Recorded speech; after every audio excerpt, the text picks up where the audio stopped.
When I was a young novice, I believed that mastering the mind was about silencing every thought, controlling every impulse. But the more I tried to fight my desires, the louder they screamed, especially the one no one wants to talk about, sexual urges. Today, I want to speak openly, not as a monk sitting in silence, but as a human being who has walked through the same fire you might be feeling now. Masturbation, especially when it becomes habitual and compulsive, is rarely about pleasure. It's about escape, an attempt to fill a space within us we haven't taken the time to understand.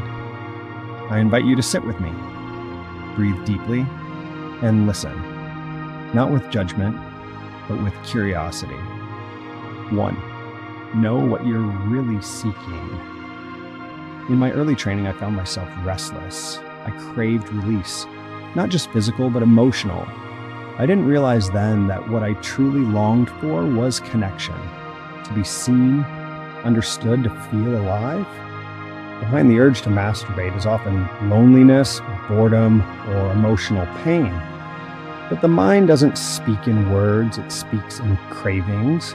Instead of fighting the urge, ask it, what are you trying to show me? Treat your desire not as a demon, but as a teacher. 2. Replace the habit, don't resist it. When we try to resist something, we often give it more power. Like trying not to think of a white elephant, you'll think of nothing else. Instead, transmute the energy. In our monastery, I was taught to redirect sexual energy into movement and creation. I would wake before sunrise, walk barefoot on the earth, and write in my journal. Your energy is not bad. It's simply misdirected. Channel it into cold showers, art, intense workouts, or service to others. Choose something that ignites your spirit. 3. Control your environment, shape your mind. You can't plant a lotus in a swamp of distractions. Your environment is your mirror. If you're constantly exposed to triggers, explicit content, social media isolation, your mind will take the path of least resistance. Curate your space. Limit screen time. Use filters. Fill your room with books, plants, instruments, things that remind you of who you want to become.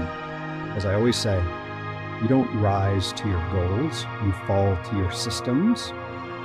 4. Meditation, the mirror of the mind. Each morning I sit, not to banish thoughts, but to observe them, to make peace with them. When you meditate, you begin to see the pattern of your urges. You notice, this is when it comes. This is why. And in that awareness, you take back your power. Even 5 minutes a day, eyes closed, breath deep, can be the anchor you need when temptation storms in. 5. Accountability brings strength. In our monastery, I had an elder monk who quietly watched over me. When I struggled, I didn't hide. I spoke. And in that honesty, I healed. Find someone you trust, a friend, a mentor, a coach. Share your journey. Shame thrives in silence, but dissolves in the light of vulnerability. 6. Mindfulness over shame. You are not broken. You are becoming.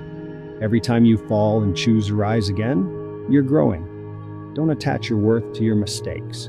Mindfulness means noticing without judging. If you slip, observe, learn, and return. There is no such thing as failure, only feedback. 7. Live for a higher purpose. The greatest shift in my journey came when I realized life is not about resisting pleasure. It's about rising into purpose.